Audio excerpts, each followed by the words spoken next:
पुत्र, तुम गए तो वापस लौटकर नहीं आ सकोगे। ये जानकर तुम्हें भेजना मेरे लिए भी अत्यंत कठिन होगा, किंतु अपना हृदय कठोर कर हमें ऐसा करना ही होगा। हमारा स्वार्थ छोटा है, किंतु तुम्हारा कर्तव्य बड़ा है, और कर्तव्य के आगे स्वार्थ को झुकना ही होगा। यही उचित है। प्रिय, आप अपनी ममता का विचार कर उसे यहाँ से जाने नहीं दे रही हैं, किंतु उस माँ का भी तो विचार कीजिए जिसे आपके पुत्र की आवश्यकता आपसे भी कहीं अधिक है। स्वामी, ये आप क्या कह रहे हैं? मेरे पुत्र की माता, मेरे विनायक की आवश्यकता भला मुझसे अधिक और किसे हो सकती है? माता भूमि, माता भूमि, माता भूमि, जो हमें अन्न, जल और वायु प्रदान करती हैं। उनकी कितनी संतानों को नरांतक और देवांतक ने आतंकित किया हुआ है, किंतु अब तो सभी धामों में सर्वोच्च प्रभु महादेव की प्रिय काशी नगरी पर भी दुष्टों का प्रकोप छाने वाला है। तो देवी, काशी नगरी और धर्म की रक्षा के लिए आपको अपने पुत्र को भेजने में संकोच नहीं होना चाहिए। जो इस धरा के, धर्म के और आपके पुत्रों के शत्रु हैं, उन नरांतक और देवांतक का वध करने के लिए आप अपने पुत्र विनायक को हर्ष से भेजिए। यही एक माता का धर्म है। यदि विनायक ने अपना कर्तव्य नहीं निभाया तो उसके अवतार लेने का उद्देश्य पूर्ण नहीं हो पाएगा और प्रभु का अवतार निरर्थक हो जाएगा। क्या आप पुत्र विनायक को विफल होते देख सकेंगी?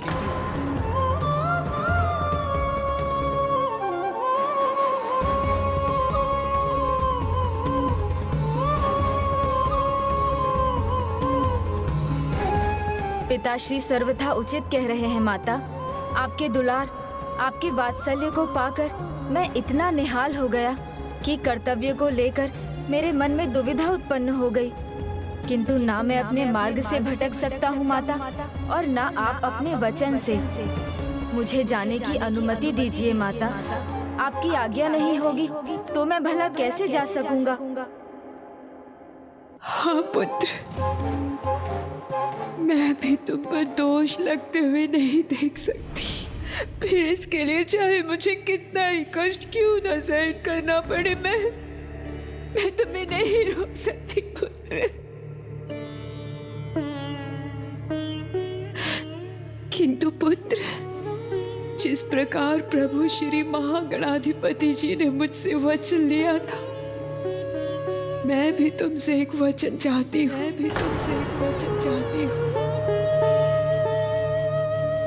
चिंता मत करो पुत्र, मैं केवल इतना चाहती हूँ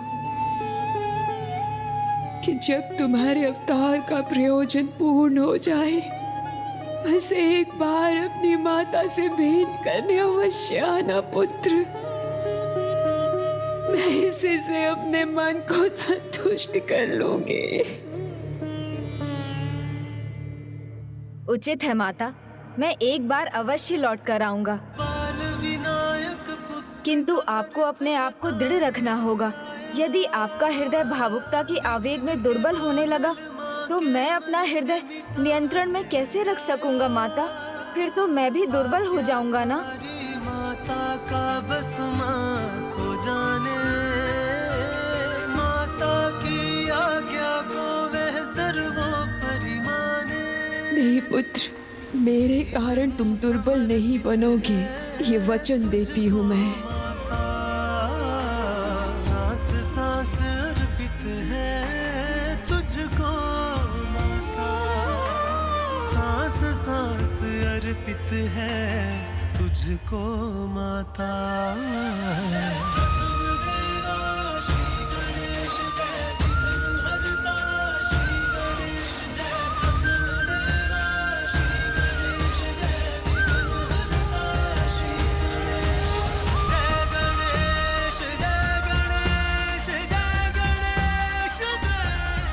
ये लो पुत्र, ये मोतीचूर के लड्डू हैं, और मैं जानती हूँ कि तुम्हें मोतीचूर के लड्डू बहुत प्रिय हैं। मार्ग में भूख लगेगी तो इन्हें खा लेना।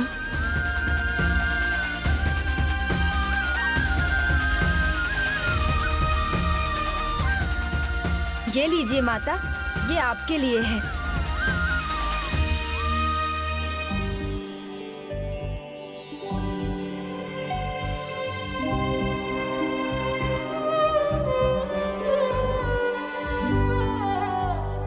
नहीं पुत्र, ये भेंट मैं तुमसे तब लूंगी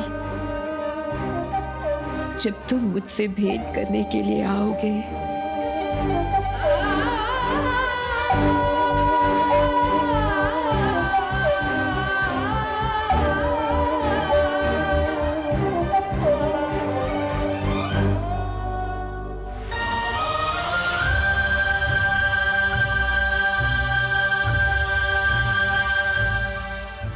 अब जाओ पुत्र, सफलता प्राप्त करो। और हाँ पुत्र, जाते समय पीछे मुड़कर मत देखना, नहीं तो ये माता तुम्हें रोकने से स्वयं को रोक ना सकेगी।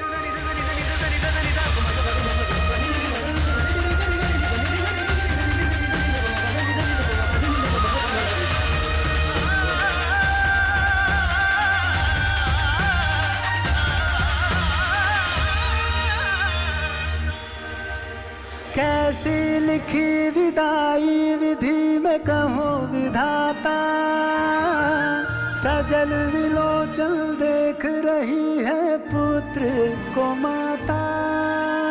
माँ सुत को जाते देखे चक्षु धो धो के, पुत्र भी मुड़ना चाहे किंतु मन को रोके। पुत्र विदाई से मन आकुल है, माँ और पुत्र दोनों ही व्याकुल है। माँ और पुत्र चलिए राजन, दोनों ही व्याकुल है।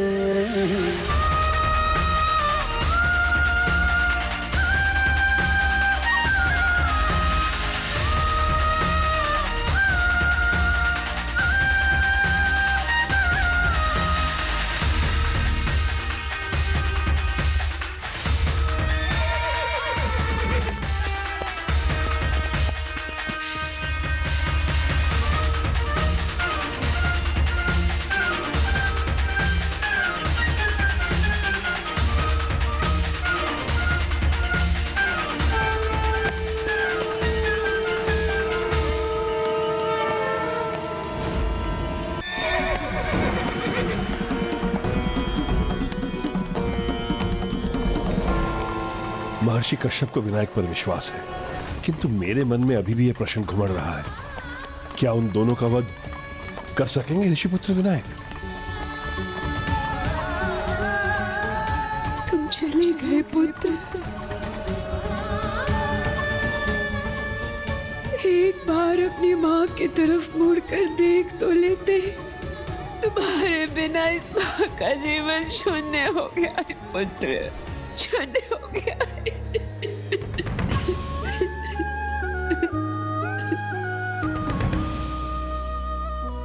अश्रु नहीं देवी, गर्व से भर दिया है हमारा जीवन पुत्र विनायक ने। ऐसे पुत्र को पाकर माता पिता को गर्व होना ही चाहिए, जिसने अपने कर्तव्य के पालन के लिए इतना बड़ा त्याग किया हो।